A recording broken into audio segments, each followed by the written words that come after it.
Apologies are reserved for when you've done something wrong and want to take responsibility for it, and or you want to make amends to someone that you have wronged.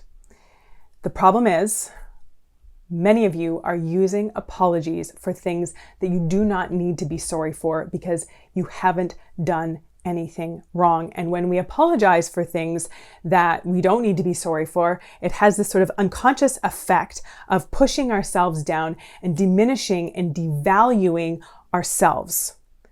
And so we're going to talk today about why this is a problem and how it might even be having this, like I said, unconscious effect on our self-esteem by engaging in this habit of apologizing and saying sorry for things that don't warrant an apology.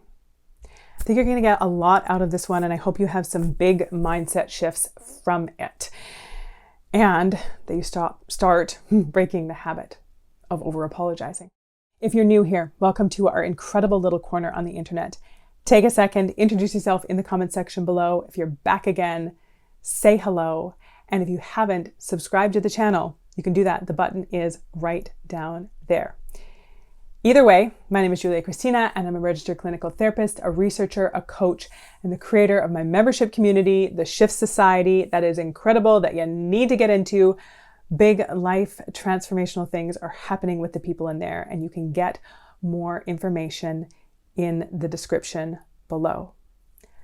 I help heart-centered go-getter people break through the crap that is holding them back so that they can like themselves and their lives more every day. And this over-apologizing has this subliminal kind of subtle effect of impacting our relationship with ourselves and preventing us to a certain degree from liking ourselves and our lives. Because like I was talking about, we end up apologizing for things that we don't need to be apologizing for, which is self-diminishing, which is in a lot of ways self-neglecting and self-rejecting, because we're saying that just doing these simple things that I'm going to talk about in a second are wrong when they actually aren't. And so let's get into them so this all makes a lot more sense. The first thing that I want you to stop apologizing for is not always being available.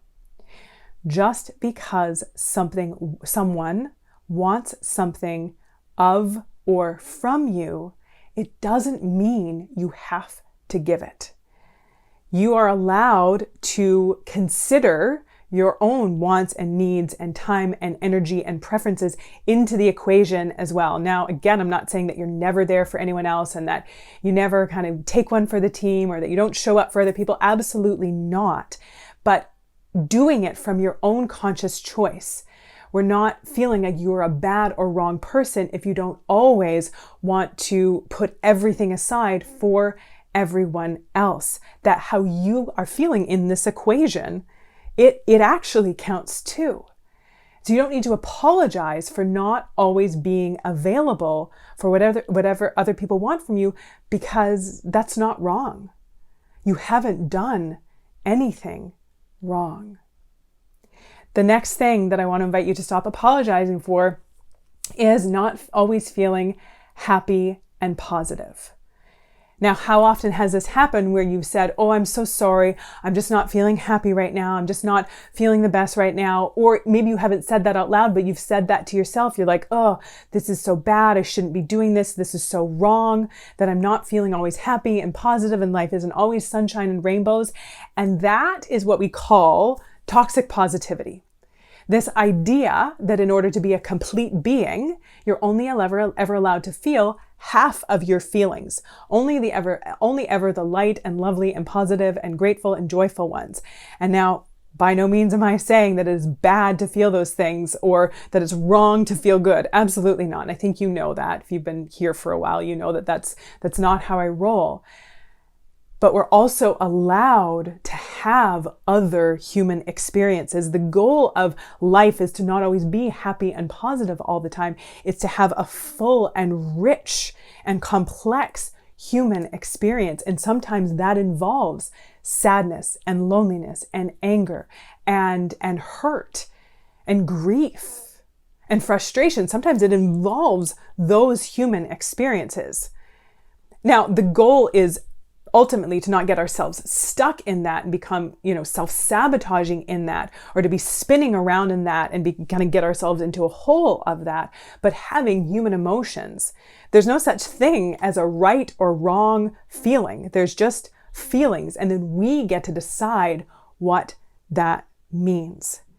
So you don't need to apologize for not always being happy and positive all the time. You can acknowledge it. Like sometimes if I'm just like not having a great day, or if I'm feeling kind of emotionally off and, it's whatever's going on inside of me, I won't apologize for it, but I'll just say to my husband, hey, I'm having a hard time today. I'm having a really hard time sort of getting myself out of this. And so I think I just need a little extra love and a little extra support today. And then he's like, okay, which is also so much better than me sort of internalizing those emotions, feeling ashamed of those emotions, and then lashing out with those emotions. And how often do we do that? Where we're feeling some kind of way and then we're not coping with it very well. And then we take it out on the people around us who are like, whoa, what just happened? Instead of just being able to say how we are feeling, just acknowledge it, but don't need to apologize for it. The next thing that I want to invite you to stop apologizing for all of my highly sensitive people here right now, you need to stop apologizing for feeling things deeply. You need to stop apologizing for having deep emotions about things, for being sensitive.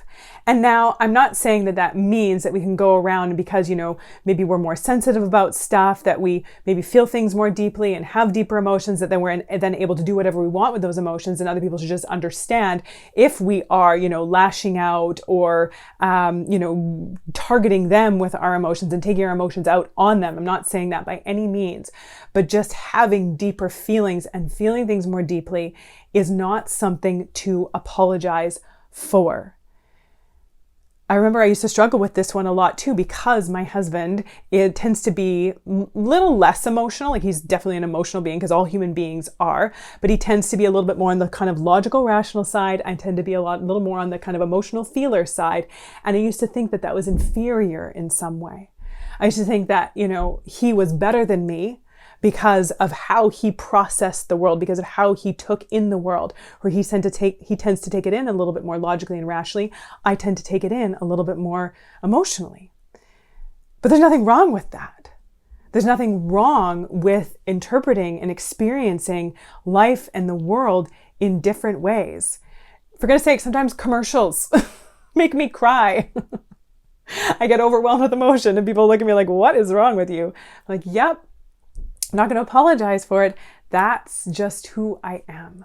And that might be who a lot of you are as well. It's okay to have deep feelings.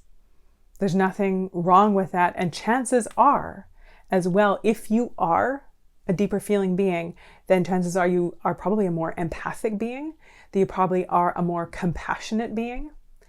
And those are all very good things that definitely do not need to be apologized for. The next thing that you need to stop apologizing for is along the same line of being a deeper feeling person, is needing time to process your emotions. Sometimes us more highly sensitive people need a little bit of time to sort something through. Maybe we need to journal it. Maybe we need to talk about it.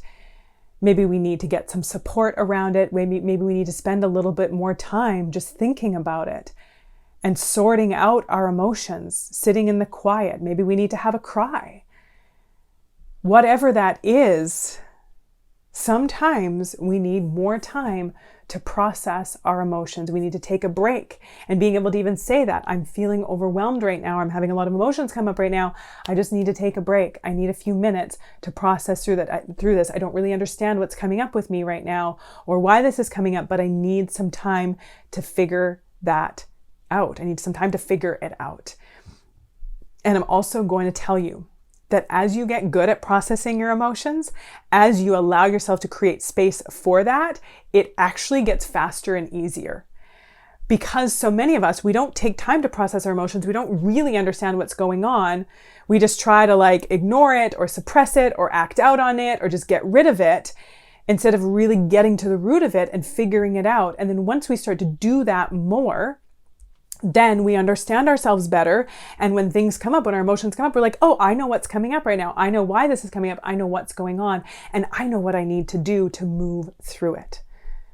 And then it just becomes so much easier. It just becomes a lot quicker because we develop that emotional intelligence within ourselves. And then the next thing I want to invite you to stop apologizing for is not wanting to do something that you don't want to do. Now, this sounds really obvious, but how often do you find yourself not wanting to do something and then apologizing for that, as if what works for you and what you want, need, think, and feel doesn't matter or is wrong in some way? And this was a little bit of an interesting one that happened a couple of years ago. I was working with a client who had started her own business and then realized partway through that she didn't want to have her own business. She didn't actually like having her own business, but then felt bad about it, like she was doing something wrong by wanting to go back to working for someone else, because there's this idea and ideal that everyone should want to start their own business and be their own boss and build something and create something and all that stuff. But that's not for everyone. Not everyone wants to do that. Or whether or not it's about not really liking going out and being around big groups of people, that you don't want to go into tons of big social events. You prefer one-on-one, you prefer a small group, or maybe even you prefer having more time to yourself, but then feel bad about that, like you're doing something wrong because this is what you're supposed to be doing. But who says? There's not some kind of like divine wisdom that says this is how you have to be living your life and these are the things that you have to like. These are the things that you should want to do. It's just not the way that it is, but we kind of subconsciously believe that. And if what we truly want is different than that, then we apologize for it. We think that we are doing something wrong. We feel bad about it when there's nothing to feel bad about. It's okay to say no. It's okay to turn things down. It's okay to say no to some things, and it's okay to say yes to other things based on what you want. And if saying no, if speaking up for yourself is something that you struggle with, I have 3 things for you.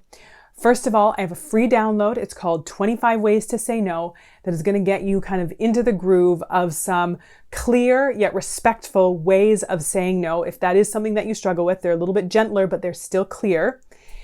Then I also have an effective and assertive communication course called Speak and Feel Heard.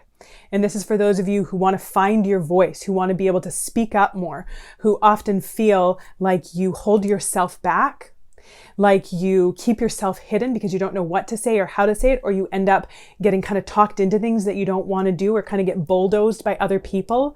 And you're like, I hate this and I don't like that this keeps happening, but I don't know how to speak up for myself. I don't know how to communicate in a way that is clear and respectful and that acknowledges me in this as well. So that Speak and Feel Heard course is going to be amazing for that.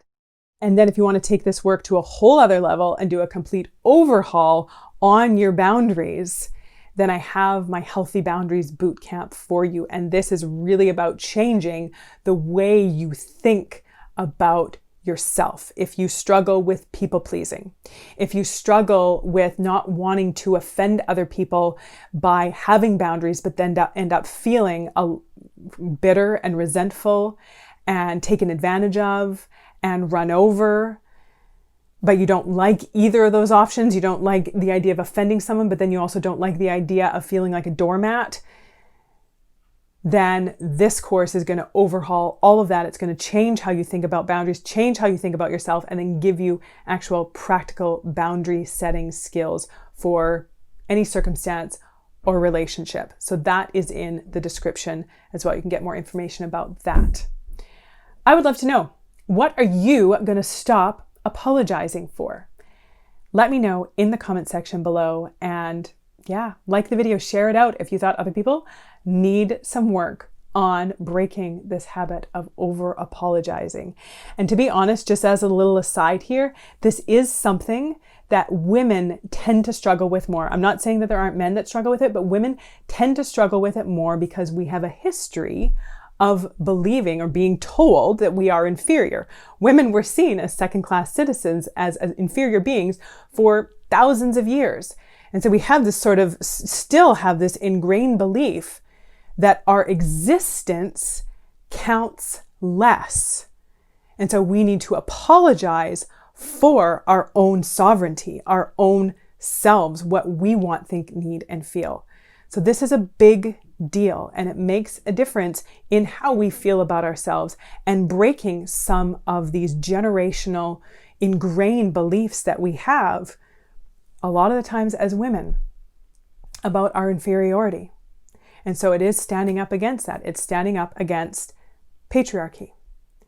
And I'm not saying again that men don't struggle with this as well. And I definitely think that I know that there are a lot of men that struggle with this inferiority and over apologizing for themselves. So whoever you are, man or woman or identifying as neither, if you are over apologizing, this is a habit that is wreaking havoc.